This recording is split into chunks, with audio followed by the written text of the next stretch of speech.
Good morning, Kolkata ক্যাম্পাসের একটি নতুন ব্লগে তোমাদের সকলকে স্বাগত জানাই। সকালবেলা উঠে আমি সমস্ত কাজ করে মানে ঘরটর পরিষ্কার করে এই কর্পূরটা জ্বালিয়ে দিই। ভীষণ সুন্দর গন্ধ হয় জানো তো। আর চন্দন একটু স্তোত্র চালিয়ে দেয়, দারুণ লাগে পরিবেশটা। আমার ঘরে আজকে কত রোদ দেখেছো, দেখো সব জানলা খুলে দিয়েছি, কত আলো। কোনো আলো জ্বালানোর দরকার পড়ে? কিছু পড়ে না।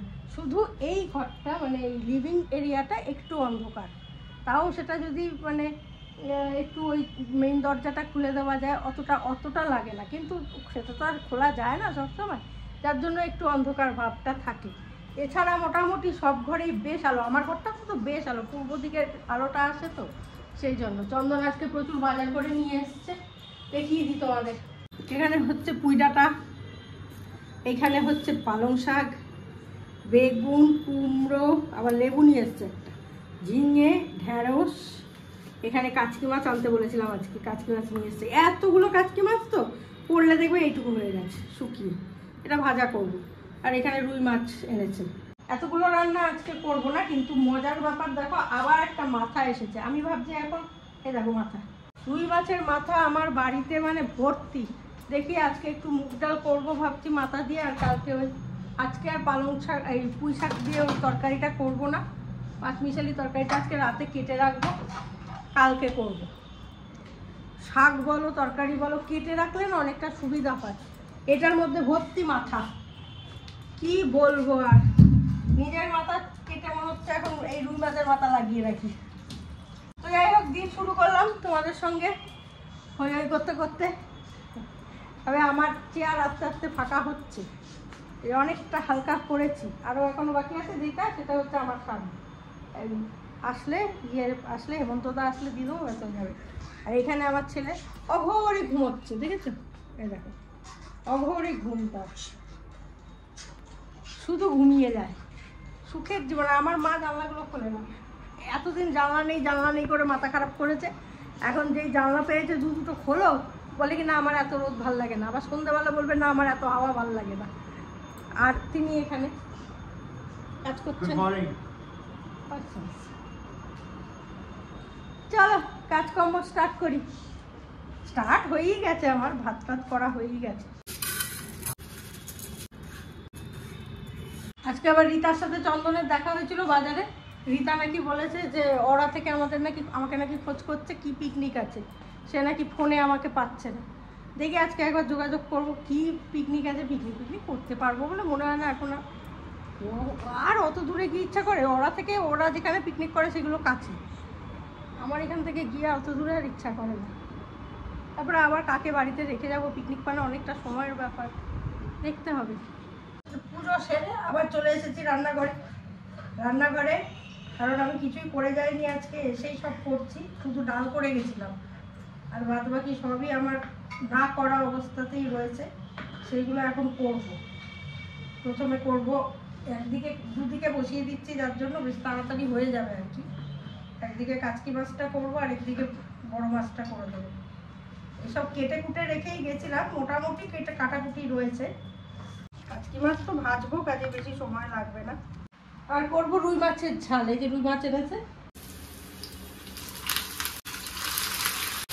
একবারই পুরোটা করে রাখছি, বুঝলে? যদি থাকলো দুদিন হয়ে যাবে।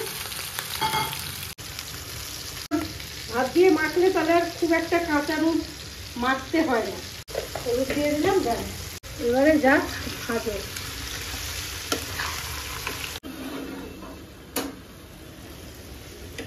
তেলটা একটু বেশি লাগে এটা ঠিক, কিন্তু বেশ মুখরোচক রান্না এবং বেশ তাড়াতাড়ি হয়েও যায়।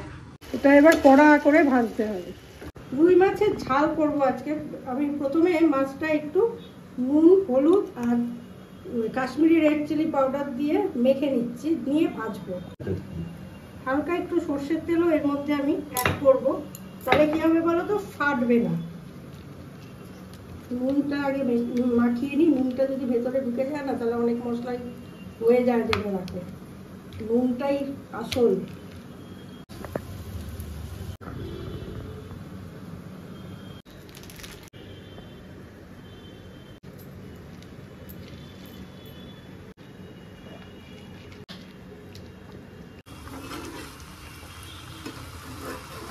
হলুদ দিয়ে দিচ্ছি, তেল ছিটকবে না। সব রকম সাবধানতা অবলম্বন করতে হবে, বুঝলে তো। খুন্তি দিয়ে একটা একটা করে দাও। আমাদের আলু না দিলেও চলে, কিন্তু চন্দনের আলু না দিলে চলবে না, আমার মায়েরও আলু না দিলে চলবে না। আমার না মাছে আলু দিতে যা বিরক্ত, মাংস ছাড়া আমার কোনো কিছুতেই আলু দিতে ভালো লাগে না, একমাত্র মাংসের আলুটা খেতে ভালো লাগে, আর ওদের আলু লাগবেই। মাছটা আমার মোটামুটি ভাজা হয়ে গেছে। দেখো আমার মার আবার একটু কড়া ভাজা লাগে, ওই জন্য একটু কড়াই ভাজলাম, কিন্তু ঝোলের মাছ অত কড়া ভাজার দরকার পড়ে না। আর একটু তেল দিয়ে দিচ্ছি, তেলটা একটু কম হয়ে গেল তো মাছটা ভাজার জন্য, অল্প সামান্য। আর ওদিকে আমার কাচকি মাছ কিন্তু হয়ে গেছে, একদম ঝরঝরা হয়ে গেছে। দেখো জলটা টেনে নিয়েছে, এটা নামিয়ে নি, বুঝলে।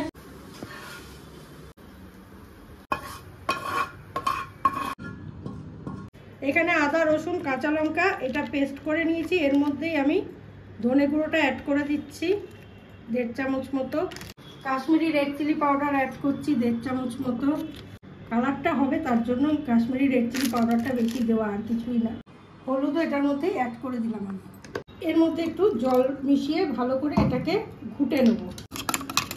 তেলটা দেখো আমার গরম হয়ে গেছে, এখানে আমি আলুটা জাস্ট একটু নাড়িয়ে নেবো, কারণ চন্দন আবার আলু ভাজা করলে সেটা খেতে চাবে। এই যে মশলাটা বানালাম এটা দিয়ে দিলাম, একটু হতে দিয়ে এর সঙ্গে আমি অ্যাড করছি একটা টমেটো। আর আরেকটা জিনিস আমি এখনো দিইনি, সেটা হচ্ছে নুন, এইবার সেটা দেবো। এবার এখানে আমি নুন দিয়ে দিচ্ছি, এটা একদম ভালো করে কষতে দেবো, বুঝলে। তেলটা যখন বেরিয়ে আসবে তখন জল দিয়ে, তারপরে যখন দেখবে একটুখানি মানে টমেটোগুলোও নরম নরম হয়ে এসেছে, তখন জল দিয়ে এটার মধ্যে মাছগুলো দিয়ে দেবো, ব্যাস। আর এর মধ্যে হালকা চিনি দিয়ে দেবো, জানো, একটু মিষ্টি মিষ্টি, মানে একটু চিনিটা দিলে ভালো লাগে আর কি, ব্যালেন্স হয় নুনের, সেই জন্য যতটুকু চিনি দেওয়া, অতিরিক্ত নয়, জাস্ট অল্প। এটা এবার একটু হতে থাক, তেলটা ছাড়লে তখন আবার জল দিয়ে মাছ দেবো। আর এখানে ততক্ষণে আমি একটু ভেন্ডি পোস্ত করে নিই, বুঝলে। ভেন্ডিটা এদিকে করে নিই, বুঝলে। হলুদটা আগেই দিয়ে দিলাম, তাহলে কি হবে, ফট ফট করে ফাটবে না।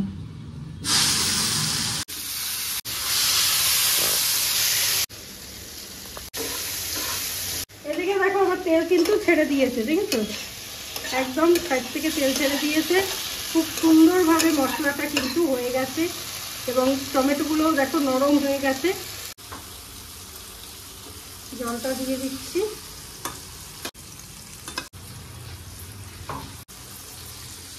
জল দিয়েছি যেহেতু একটু নুন দিয়ে দিলাম। এবার এক ফোঁটা দিলে তারপরে ওই মাছগুলো ওখানে দিয়ে দেবো। ব্যাস, রান্না বান্না খাওয়া দাওয়া সব কমপ্লিট করে ফেলেছি, এবার বিশ্রামের পালা, বিশ্রাম করব। ভিডিওটা এখানেই শেষ করছি। আর মাছের কালারটা তোমাদের একবার দেখিয়ে দিই, বলো, দেখাইনি না নামানোর পর।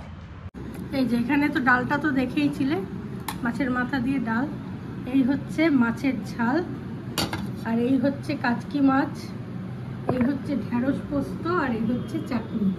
তো খাওয়া দাওয়া তো কমপ্লিট হয়ে গেছে, এবার শোয়ার পালা। মারও হয়ে গেছে। মা কেমন খেলে বলো, ভালো গেছে? এই যে ভচ্চুস বাবু কেমন খেলেন বলো, জোর গলায় বলো। তো ভিডিওটা এখানেই শেষ করছি। যদি ভালো লাগে লাইক শেয়ার কমেন্ট করো। নেক্সট ব্লগ নিয়ে আবারও আসছি, ততক্ষণের জন্য সঙ্গে রাখো, দেখতে থাকো তোমাদের একান্ত প্রিয় পরিবার, কাছের পরিবার, সব্বার পরিবার, গজার পরিবার, কলকাতা ক্যানভাস। চলো টাটা।